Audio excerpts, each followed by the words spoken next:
Chalon TV, le meilleur du Chalon local.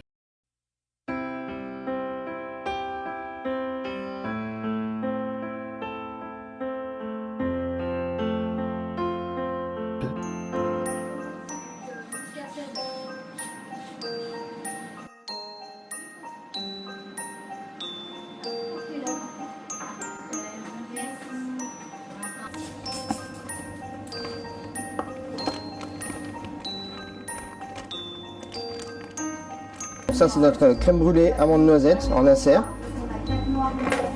D'accord. Je verrai pour repartir si je prends un autre son. On a également les tours au chocolat lait. Ne me plus, mais tu la cacahuète.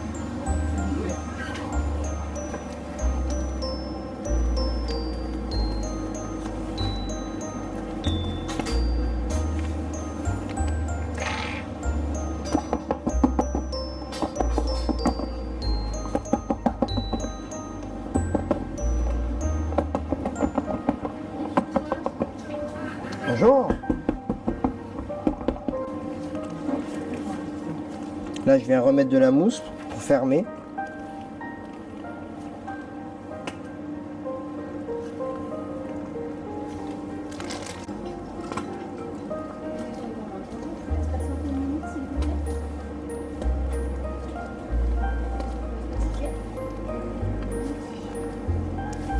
Vraiment qu'il n'y ait pas de bulle d'air et qu'on ait quelque chose de très propre au niveau visuel.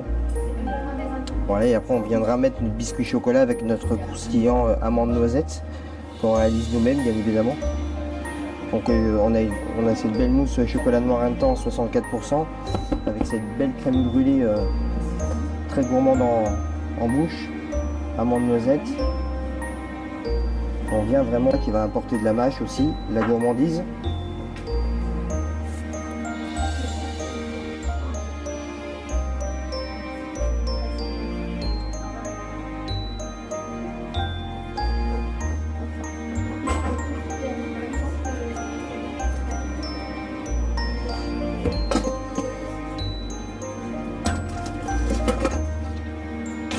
On mettra un peu en chaud. Dans notre métier, un après, c'est pour faire du velours. Ou un vernis quand c'est à l'intérieur du moule. Là, avec le contact du froid et de la chaleur, donc on crée un choc thermique et ça va nous créer un velours sur la bûche. Du coup, on a un après, beurre de cacao et couverture de chocolat. Et derrière, on va venir donner un effet pour ce côté velours et se rapprocher de cette bûche de bois, se rapprocher du visuel.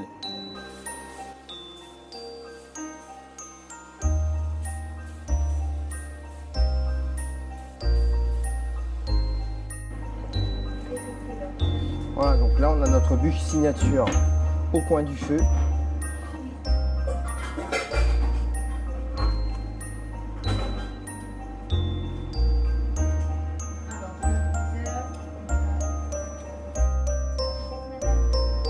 On a ouvert donc l'illusion gourmande le 10 septembre et donc j'avais déjà mon entreprise, j'étais déjà installé avant sur Autun, donc une entreprise familiale.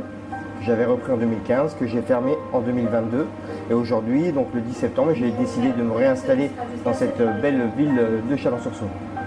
Tout au départ, c'est que j'ai voulu créer vraiment un concept où on puisse être proche des clients, au contact des clients et c'est vrai qu'après j'ai voulu vraiment créer un espace avec cette cuisine. Tout part en fait à la maison, hein. J'étais en train de faire des tartes à la maison cet été et je me suis dit pourquoi pas finalement réaliser ce concept là comme une cuisine comme à la maison, travailler devant les gens, ne rien cacher, être devant les gens et réaliser notre passion. Comme à la maison en fait, voilà, on accueille les gens, on peut discuter avec eux, on peut les conseiller, ils peuvent nous regarder pendant que en fait, ils attendent et on a bien sûr mis un petit mot comme quoi on accepte pour leur sécurité et un meilleur service 3 personnes maximum dans le lieu. Je suis mes parents pâtissiers donc je suis né forcément là-dedans. Je suis né à Saint-Rémy à la base. Je suis presque un Chalonnais parce que je suis né en 1984 à Saint-Rémy et mes parents sont installés en 1987 à Autun. Donc après forcément on a été baigné dedans depuis tout petit, on était sur les plans de travail ou posés sur les batteurs. Enfin, et on faisait des tartes aux fraises, on aidait le papa très jeune et pour essayer d'avoir un petit peu d'argent pour aller à la fête foraine. Et on m'a dit que vous aviez un fruit préféré qui était la framboise et que vous étiez un voleur de framboise. J'aime beaucoup la framboise, ce fruit-là j'aime beaucoup. Alors après, voleur de framboise, je pense pas, mais par contre j'ai beaucoup d'affection pour tout ce qui est fruits exotiques. Ou la framboise étant pas un fruit exotique? Non, mais j'aime beaucoup la framboise. Je préfère à la rigueur la framboise qu'à la fraise. Et au niveau de fruits exotiques, ça donne quoi? La passion, la mangue, tout ce qui est citron, tout ce qui est très acide aussi. Citron vert. Voilà, l'ananas, j'aime beaucoup. Un frère aussi, lui, qui était sur les bancs de votre père en train de manger aussi des framboises, d'autres choses. Et lui, il a pris une voie un petit peu divergente, hein, il fait toujours de la nourriture, hein, et il a même été étoilé 3 étoiles. Bah, c'est ça, ouais, c'est exactement ça. En fait, on est baigné dedans et c'est vrai que moi j'avais pris la voie de la pâtisserie. Donc il a choisi cette voie, il a bien fait d'ailleurs de la cuisine. Et puis dernièrement, en 2024, il a été étoilé de 3 étoiles d'un coup. Un seul chef français à avoir obtenu 3 étoiles d'un coup, donc magnifique. Et il n'est pas chaland? Non, il n'est pas chaland, pourtant il travaillait au Moulin de Martorey, aux côtés de Jean-Pierre Gilles, anciennement Moulin de Martorey. Voilà, donc et il a fait que des restaurants étoilés, bien sûr, et depuis 2013, il est au Castellet, il a repris les commandes en 2023. Et puis en 2024, 3 étoiles d'un coup. Donc on est une famille de passionnés et on aime énormément déjà se faire plaisir à nos clients. Hein, ça on le doit beaucoup à nos parents qui faisaient énormément plaisir à leurs clients, qui étaient toujours aux petits soins. Vous avez choisi la pâtisserie, pourquoi pas la cuisine? Pourquoi la pâtisserie? Parce que comme papa, il y avait une raison particulière? Alors, ma grand-mère cuisinait beaucoup, très grande cuisinière. Et le fait d'avoir cette enfance, cette éducation dans le laboratoire, et j'étais le deuxième enfant, donc j'ai pris les pas, j'étais sur les traces de mon papa, quoi. Mes classes au départ donc à Mercurey en 2000, où j'ai fait mon CAP pâtissier dans l'entreprise de mes parents. Ensuite j'ai fait une mention complémentaire glacier à Mercurey. Et puis après, j'ai décidé de travailler un peu aux côtés de mon papa en tant que salarié. Et après, j'ai décidé de voler de mes propres ailes. Donc, je suis parti dans une belle maison relais dessert, la maison Pilon, à Toulouse, qui est chez un meilleur ouvrier de France et Curiès. Et puis du coup, après derrière, les portes se sont ouvertes et j'ai pu arriver dans cette belle maison prestigieuse qui est la maison La Durée, sur les Champs-Élysées. Ça c'est donc 2004-2005 et après je suis retourné donc en Bourgogne, retour aux sources, où je suis arrivé dans cette belle maison qui s'appelait Odélis Place de Beaune, donc chez un très grand monsieur, très grand professionnel qui s'appelle Pascal Hurel, où là je me suis perfectionné, j'ai vraiment appris beaucoup de choses techniques, où j'ai passé mon BTM, un brevet technique de maîtrise. Et à partir de là, en 2016, j'obtiens mon brevet technique de maîtrise, je décide de revenir dans l'entreprise familiale, où je développe mon savoir-faire et on fait grandir cette entreprise jusqu'à que je la reprenne en 2015. Et derrière, je continue à développer mon savoir-faire en ouvrant en 2019 un bar à chocolat. Et puis après, la suite, le Covid nous a frappé et j'ai décidé de fermer en 2020. Là, je suis dans l'illusion, je suis dans le trompe-l'œil, mais c'est vrai que, bien sûr, avant d'ouvrir ce concept, je suis bien sûr à fabriquer, je sais fabriquer forcément des équerres, des millefeuilles, choses classiques, gâteaux à élaborer, ou gâteaux à thème, pièces montées, etc. Mais là c'est vrai qu'on a voulu se concentrer sur le concept et le projet, et que par la suite on amènera sûrement des gâteaux un peu plus élaborés hors trompe-l'œil. Voilà, on a toute une gamme de chocolat et une gamme de macarons, et pour Noël on propose des sujets sur le thème de Noël, on fera des sujets pour Pâques, des desserts pour chaque thème, la Saint-Valentin, la fête des mères, etc. Les trompe-l'œil, c'est quoi? Ça trompe-l'œil, mais ça veut dire quoi concrètement? En fait, c'est un gâteau, visuellement, vous avez l'impression d'avoir une poire. D'accord, c'est pas une poire. Il y a l'illusion et le trompe-l'œil. C'est-à-dire que je vous fais un burger, donc en fait on a le burger, et vous avez l'impression d'avoir un burger, mais c'en est pas un, c'est une pâtisserie. Là, on est dans le trompe-l'œil. Non, mais c'est. Voilà. Et par contre, si une poire, on dit, ah c'est vraiment une poire, ça ressemble vraiment à une poire, là on est dans l'illusion, parce qu'à l'intérieur c'est une poire. C'est deux synonymes qui sont qui disent un peu la même chose, mais qui développent quand même deux produits différents, deux visuels différents. En matière première, on a le chocolat, on travaille qu'avec des bons produits, la crème, le beurre, du sucre. Voilà, on fabrique tout maison, notre praliné. Et puis après, on réalise nos inserts à base de fruits, nos biscuits, nos croustillants. Et j'insiste vraiment là-dessus, sur nos trompe-l'œil et tous nos desserts sont réalisés donc 100% maison ici, dans cette cuisine. On a, à part derrière, en fait, on a une porte qui dissimule donc l'illusion, hein, va jusqu'au bout. On a une porte qui dissimule des frigos. Toutes nos réserves de matières premières, de stock ou de nos desserts. Et j'insiste vraiment sur le fait qu'on réalise vraiment des desserts de pâtissier, c'est-à-dire qu'on a des desserts qui sont structurés avec une belle mousse à l'intérieur, un bel intérieur de fruits avec un croustillant et un biscuit. Voilà, il y a vraiment un vrai travail dessus. Alors, c'est du chocolat à 64%, pourquoi pas 70, pourquoi pas... Ouais, parce que je veux faire découvrir à mes clients et qui s'associent bien avec nos intérieurs, nos biscuits. Et voilà, c'est un goût vraiment que j'affectionne et qui se marie bien. Et en dégustation, je trouve ça très agréable. Après, on pourrait être sur un 70% ou un 55%. Voilà, aujourd'hui, on a choisi ce chocolat-là qui va très bien sur nos pâtisseries et aussi pour nos chocolats. Alors là, vous avez montré le produit phare de la saison, c'est la bûche signature. Ouais, en fait, tout part de cette bûche. En fait, elle part de notre dessert qui est en trompe-l'œil, qui est en forme de petit bûche de bois, en plus voilà, un petit rondin de bois. Mais à la base, ce dessert, il a vraiment une histoire parce que c'est mon papa qui l'a créé dans les années 90.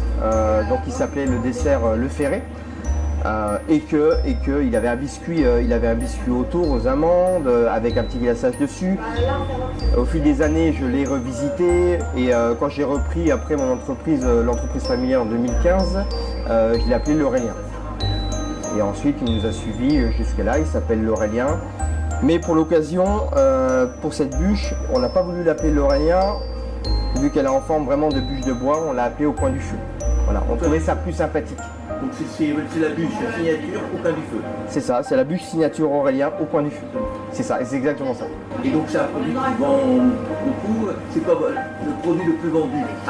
Je dirais l'Aurélien, parce que l'Aurélien, la tomate, parce que la tomate cœur de bœuf, elle a une histoire par rapport à mon grand-père qui était agriculteur. C'est bizarre, cœur de bœuf. Parce qu'elle a une forme, les cœurs de bœuf, elles ont déjà trois couleurs, un peu verte, jaune ou rouge, et nous on la décline en couleur rouge, des fois en jaune, mais c'était surtout un hommage à mes grands-parents qui étaient agriculteurs.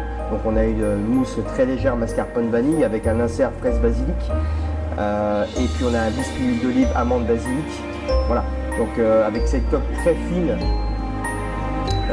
qui vient apporter aussi le côté croquant, gourmandise, etc. Très peu de sucre, dans tous nos desserts on a très peu de sucre, on a réduit 20%, voire des fois même 50% de sucre en moins, et parce qu'on s'aperçoit que finalement en fait plus on goûte, et je sais pas si c'est parce qu'on mange des gâteaux depuis des années, mais le fait à chaque fois on goûte et on s'aperçoit, on se dit c'est encore trop sucré, et on pense aussi à la santé de nos clients. Et je trouve que ça c'est très important aujourd'hui en 2025, la santé, ça fait des années qu'on en parle, mais aujourd'hui il faut vraiment mettre un point d'honneur sur les pâtisseries, il faut qu'elles soient de moins en moins sucrées. Déjà pour que nos clients viennent plus souvent et plus envie aussi d'en manger, et voilà, et qu'on ait vraiment que de la gourmandise. Et aussi pour le goût du produit, parce que plus il y a de sucre, moins on sent le produit. C'est exactement ça, parce que du coup si vous avez un gâteau qui est trop sucré, vous allez casser vraiment là où on veut aller au départ, le goût. Et nous, qu'est-ce qu'on veut? C'est voilà, c'est du goût. Donc on supprime le sucre. C'est comme en cuisine, hein, si vous mettez trop de sel, vous cassez le plat. Donc du coup, nous, on supprime presque complètement le sucre sur certains desserts pour avoir vraiment le concentré du fruit. Alors quand on arrive dans une boutique, déjà, c'est le visuel, hein, l'aventure, comme j'ai toujours dit. Il y a 3 points, hein, l'aventure, ensuite le visuel et le goût. Et je rajouterais même un quatrième point, l'accueil de service. Oui. Voilà. Donc nous on essaye d'être sur les 4 points et ce qu'on veut surtout c'est avoir le visuel mais aussi le goût pour que derrière les gens se disent ah c'est joli mais ouais c'est bon et on revient quoi. Et ils reviennent? Bien sûr, on a un engouement qui est là depuis l'ouverture le 10 septembre où on a vraiment une demande incroyable depuis cette ouverture. Alors pour le président de la République qui est venu à Autun, je ne sais plus en quelle année, c'était les Gilets jaunes, donc 2018. Hein, il y a eu un grand repas à Étang-sur-Arroux C'est et ça. vous avez été choisi comme pâtissier pour le dîner, pour le déjeuner du En président. 2018, c'est pas si loin, mais Alors c'était pas hier. Oui, on avait contacté un lycée agricole à Étang-sur-Arroux qui recevait donc le président de la République.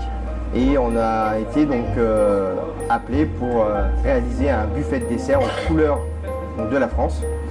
Voilà, et on avait proposé des macarons bleu, blanc, rouge, on avait proposé des milliardises, des pains d'épices, des spécialités, la noisette du Morvan qu'on faisait aussi à Autun, que je fais pas ici, mais voilà, qu'on faisait énormément à Autun, qu'on vendait beaucoup, la noisette du Morvan. Et voilà, c'était une belle invitation prestigieuse, si je peux dire, toujours valorisante. En tant que pâtissier, c'est très très valorisant. Ici, chocolatier confiseur, glacier. Donc en fait, aujourd'hui, on propose de la pâtisserie, forcément. On propose aussi du chocolat avec des macarons. Donc on est professionnel sur toutes ces techniques-là. Bon, j'avais cette envie de me réinstaller. Quand vous avez été à votre compte, et vous avez envie et vous êtes fils de pâtissier, vous êtes passionné, vous avez envie de remettre le pied à l'étrier, et vous avez un savoir-faire et tellement envie de s'exprimer, de proposer tellement de choses que oui voilà, j'ai commencé à regarder. On a vu rue aux Fèves, place Saint-Vincent, et il y avait des très beaux lieux, mais il n'y avait pas la magie. Et quand je suis arrivé rue de la Citadelle, j'ai trouvé ce petit local de 33 mètres carrés, parce qu'on est dans 33 mètres carrés, et je trouve ça fou, voilà, d'arriver à sortir tout ce qu'on sort, que ça soit dans la qualité, que ça soit dans le volume, et de répondre à la demande. Et quand je suis arrivé ici, je suis sorti, je me rappellerai encore comme si c'était hier, je suis sorti là et je me suis gratté la tête et je me suis dit qu'est-ce qu'on va faire de ça quoi. Et là, c'est à ce moment-là que j'ai une cuisine à la maison de la marque Cuisinella. Et je me suis dit, on va aller démarcher les cuisines, les cuisinistes, pardon. Et du coup, j'ai été voir Cuisinella. Et tout de suite, ils m'ont bien accueilli. Ils ont été vraiment très professionnels. Ils ont compris aussi mon concept et là où je voulais aller.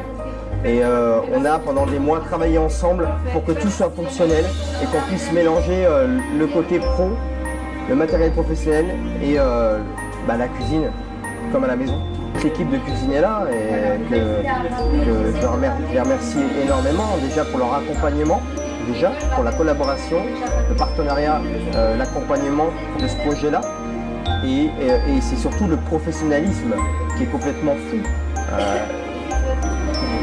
Je prends l'exemple où on a communiqué ensemble au départ et tout de suite ça a matché avec Jonathan et Laura de chez Cuisinella et tout de suite ça a matché parce il avait des idées, Jonathan, j'avais les miennes et on s'est dit on va faire ça, ça va être complètement dingue et franchement on a fait quelque chose de complètement fou. Bah oui, donc forcément passionné dans la confection, réalisation d'une cuisine, passionné dans l'élaboration de pâtisserie et tout de suite ça a matché. C'est pour ça que je suis tombé vraiment amoureux parce que je trouvais ça complètement dingue dans une seule rue on puisse avoir 2 bouchers, un traiteur, 2 boulangers, un restaurant qui fait bar aussi, on a un verger, un fromager et je me suis dit on a l'impression de revenir au village quoi. Voilà c'est ça, et la Citadelle pour moi c'est un village dans une ville. Nos pâtisseries Aurélien, on les peut retrouver, les acheter. Mes seules pâtisseries que je réalise, vous les trouvez 19 rue de la Citadelle à Chalon-sur-Saône et nulle part ailleurs.